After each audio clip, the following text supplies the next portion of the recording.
Thank you, Lisa, and kia ora tātou, everyone. I'm also just going to jump back. In fact, what I'm going to do is I'm going to really lower the tone of the conversation significantly now by talking politics. So you can all relax a little bit. We're not in science mode now, we're in politics land. And I'm going to take us back to the 1950s, just after the International Geophysical Year to start with, when 12 people sat down in a room to sign a very, very short document, a 14-article document, the Antarctic Treaty, which was signed on the 1st of December 1959. And under the auspices of that treaty, we've managed to set aside 10% of our planet where we've placed significant emphasis on scientific discovery and environmental protection, and in particular, political cooperation. That has been a significant success. For 54 years, we have worked under those ideals and those ambitions, and we have done so extremely successfully. I doubt at the time that the architects of the treaty were thinking 50 years ahead. I'm not sure that they anticipated the need to negotiate a seals convention, a fisheries convention, and a mining convention.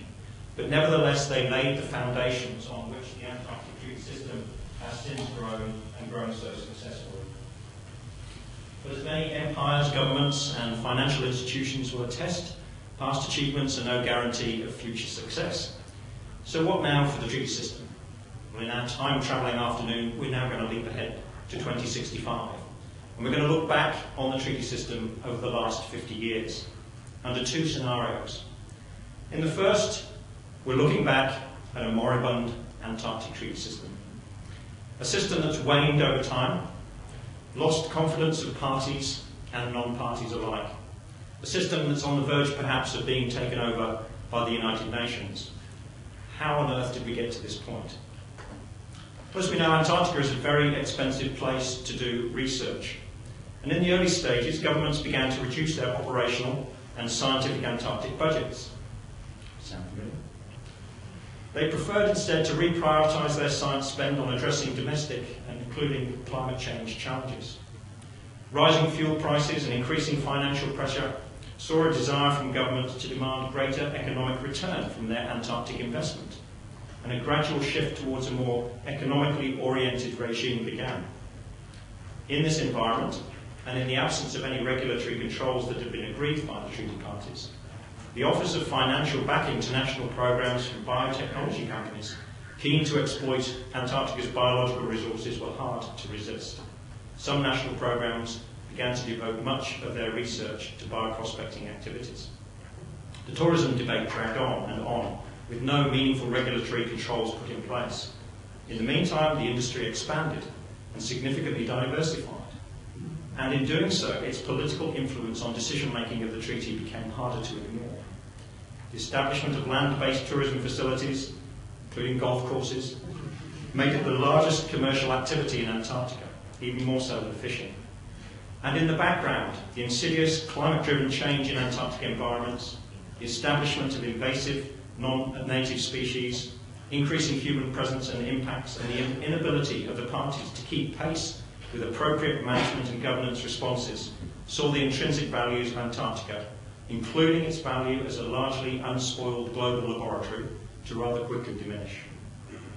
With the proposition of Antarctica as a natural reserve devoted to scientific research somewhat eroded, and with increasing external pressures from non-party states to re-examine the governance of Antarctica, a conference to review the protocol and its mineral resource prohibition was initiated in 2048. Years of debate followed, no resolution was achieved, and inevitably calls within the UN for a review of future governance of Antarctica were taken up. In the second scenario, we look back on the Antarctic Treaty System that's remained true to its three pillars of past success: peaceful cooperation, scientific discovery, and environmental stewardship. And a system that has demonstrated agility and responsiveness to the changes in its operating context. The logistical and funding challenges faced by national programs were responded to through the establishment of truly cooperative arrangements, including joint research facilities. The tourism debate that plagued the system for decades was addressed through the adoption of a robust regulatory regime, a seventh annex to the Environmental Protocol. But innovatively, a joint policy industry body was established to oversee tourism regulation, as well as to raise and manage funds from tourism to support human impacts related research and management. a new convention was added to the suite of the Antarctic Treaty System, the Conservation of Antarctic Biodiversity Convention. It was negotiated successfully and enhanced protection measures for native biodiversity, increased the controls on managing the risks of non-native species incursions, and also addressed the issue of bioprospecting. The benefit sharing regime that it introduced generated significant funds that were reinvested into science, environmental management and support for new treaty members. In responding to significant environmental change, the parties and SCAR together established regional management groups under the auspices of the Committee for Environmental Protection. They were charged with developing regionally focused research, monitoring and response strategies. And in the 2050s, the UN declared the Decade of Antarctica, which culminated in the 5th International Polar Year of 57 to 59, global celebrations of the 100th anniversary of the signing of the Antarctic Treaty. Which of these scenarios, or variants of them, that we might eventuate will be determined, I'm quite clear on this, about the actions that we take in the next 5 to 10 years. The future of the treaty system will be determined by many internal and external factors. Key amongst them will be whether or not at least the majority of the parties wish to retain and uphold the values of Antarctica as a natural reserve devoted to peace and science. Whether or not the system has the ability and agility to respond to both internal and external pressures, including climate change, human impacts, political disagreements, new members with different value sets, and the expectations and demands of non-party states. And whether or not there remains the political desire on behalf of treaty governments to continue to invest in Antarctica and the treaty system. One final point. The role of science and of SCAR in contributing to a productive, effective and lasting treaty system cannot be overstated in my view. It's imperative that we continue to value Antarctica for the opportunity it provides to undertake research that is best done or can only be done in Antarctica. But that also requires the research community to provide scientific support for environmental management initiatives. Retention of the scientific value of the region goes hand in hand with effective environmental stewardship. Translating science knowledge into policy-ready information is imperative if decision makers are to keep pace with some of the changes that we've already heard about and that we're anticipating.